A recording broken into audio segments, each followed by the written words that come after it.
want to share a keepsake with you. This is a shirt tail. Now, those of you who are familiar with aviation tradition know what this represents. You see, back when I was 16 years old, I learned to fly airplanes. I know that sounds crazy, but it's true. In fact, I have a picture to share with you of when I soloed my first airplane, and part of the tradition is to cut off the shirt tail of the pilot who soloed the plane.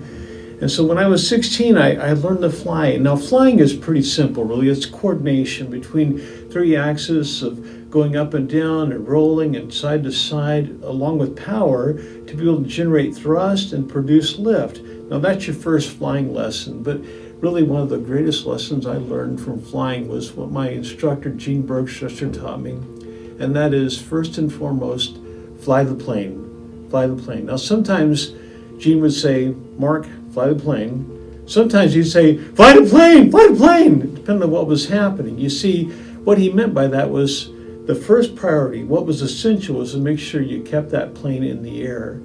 There's so many distractions. There were instruments that would be turning and going different directions. There would be radios that would be blaring. There'd be horns and bells and whistles that would be sounding. And it was so easy to get distracted by looking at these peripheral things.